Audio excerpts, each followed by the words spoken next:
Hello, I'm Cara Stanford, and this is the Marketing Spaces.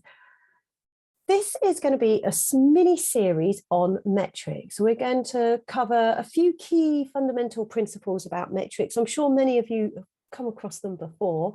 That's okay, because we all need to remember them and revise them. In this, each video is only going to be up to 5 minutes long. There's plenty in there for you to think about, for you to consider. So do make some space to take that time to reflect on what you're learning and on what you're hearing. So let's begin with the Metrics Unmuddled. The very first one we're going to look at are outcome metrics or activity metrics. The second one, this presentation that I'm going to do, is going to be around causality or correlation, a really key theory to understand when it comes to metrics. And the final video I'll do will be, is my marketing actually working? And that's how we can use metrics to show that our marketing, hopefully, is working. So let's begin straight away with the first one of Metrics Unmuddled, which is outcome and activity measurements. Outcome metrics tell you what a result is. Activity measurements tell you what you've done or what you are doing to get those results. What do we mean? Here are some examples of marketing activity measurements. We posted 5 posts on LinkedIn in 1 week. 5 posts, social media channel, LinkedIn, 1 week. The activity, a bit of detail around it, the time scale it was done in. We sent 75 invitations to follow our page. I should really have put a time scale in there, sorry. That's the activity that was done.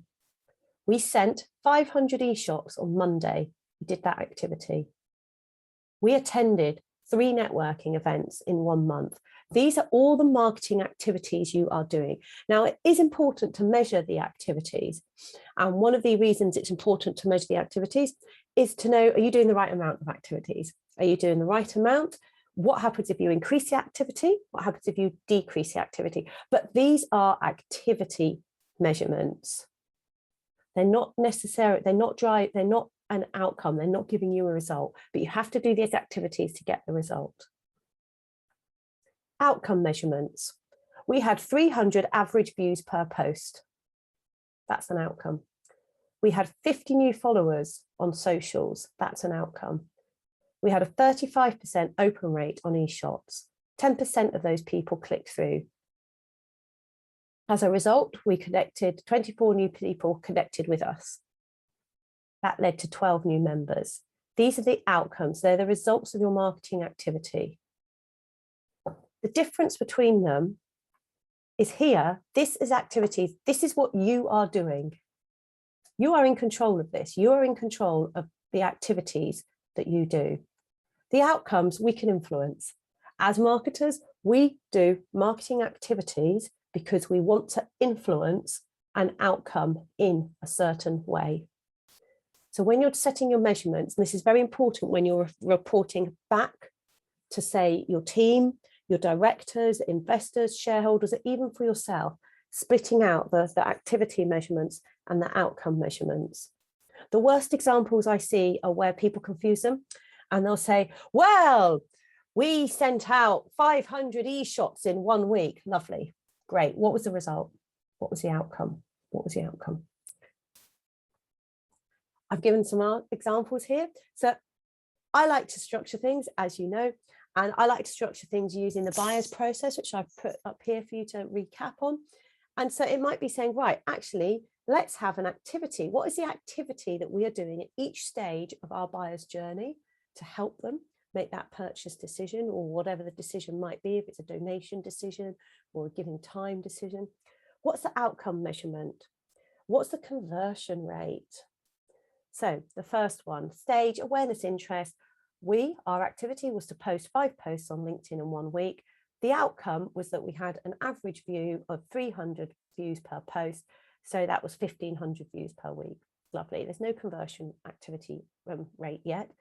The second thing, okay, at the awareness interest stage, we sent 75 invitations out to people to follow our page over November. 50 people followed. That was the outcome.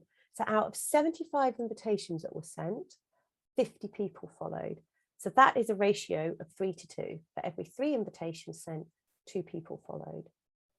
So you could start to think, oh, that's interesting. So does that mean if we sent out 100 invitations, 75 people will follow? Start to play with those numbers. That's where the conversion rate is really important. Doesn't necessarily follow though, and we will look at causation and correlation and causality next video. Interest.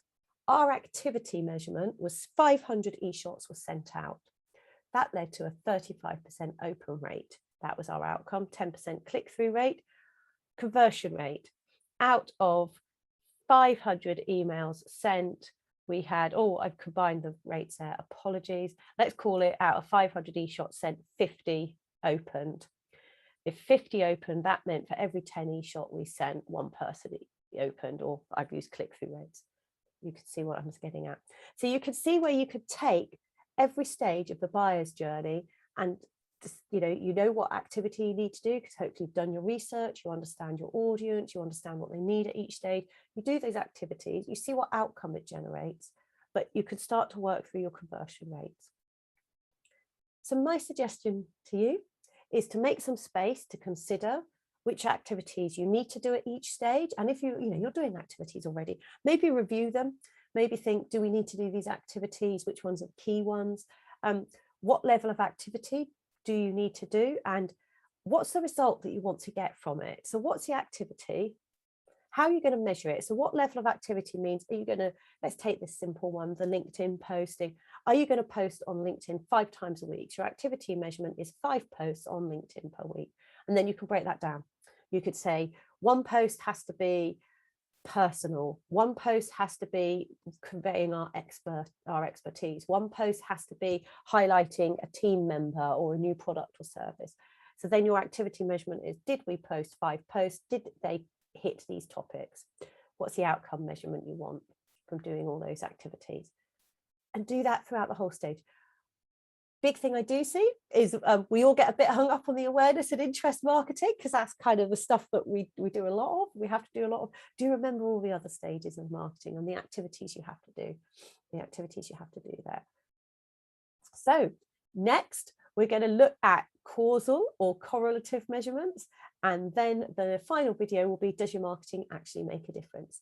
So thank you so much. I'm Cara Stanford, and this is the Marketing Spaces.